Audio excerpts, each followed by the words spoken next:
There is a Christian hymn, and it's one that Mahatma Gandhi liked of all the Eastern hymns of the Christian faith. Lead kindly light, lead thou me on. I do not ask to see the distant scene. One step enough for me, lead thou me on. I do not ask to see the distant scene. One step enough for me. And then that's the beginning when we learn how to meditate. As Master says in his little prayer song, all the doors do open themselves, all the lights do light themselves. Darkness like a dark bird flies away, flies away. He's talking about that darkness that you see when you close your eyes. Darkness like a dark bird flies away, flies away. It's gone after a while. All the darkness is gone, nothing but light. And that's what can happen with you when you develop love and devotion.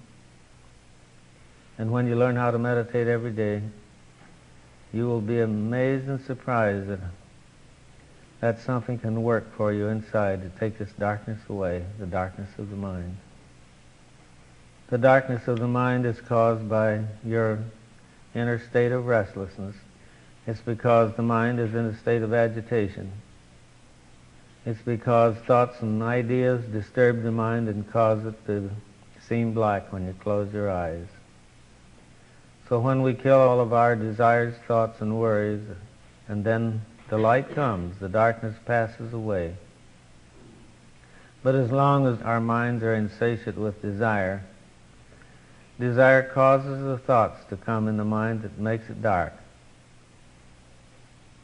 So when we become desireless, reach a state of desirelessness, when we meditate, and then the mind can't think because it don't have any thoughts to work on. It can't work on the fulfillment of a desire because you have killed desire, you have choked it. And when you actually kill desire when you meditate, then it's impossible for the mind to think. And your thoughts and ideas are what keeps your mind black and dark. So when you practice meditation, you learn to overcome the state of desire that we're desiring, objects of desire, to fulfill some, maybe we think, a particular need or something that we're always seeking for fulfillment. It's just as simple as that. And when you understand that through all the various religions of the world, then you will know something about what the yogis do and practice and what all the saints and sages have accomplished in their endeavors to find God. And then they ended up finding God right within their own selves.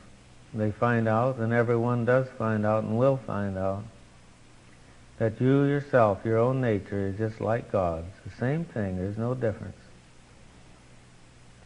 And when you realize that, you have accomplished what yoga strives for, and that is union with the indwelling spirit. When you see that, then you know that, and then you have merged yourself in God.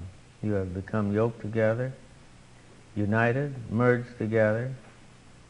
You have become one with the Father, as the Christian faith says, as Christian yogis say.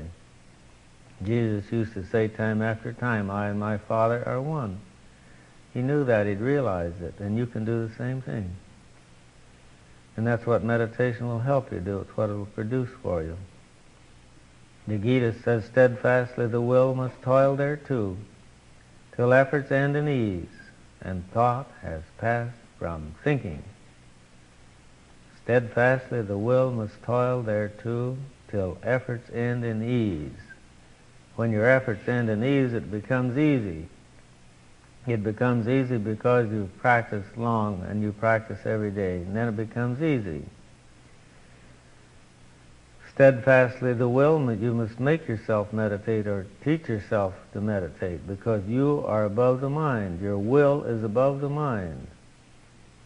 And your will is the real you. That is something that is anchored and rooted back into consciousness so deep that no saint or sage ever knows where it comes from.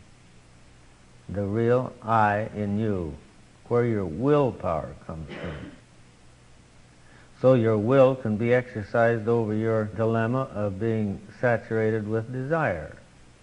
So your will can do anything. By the will of God, it is called. That is your will. God's will and your will are the same kind of will, same thing.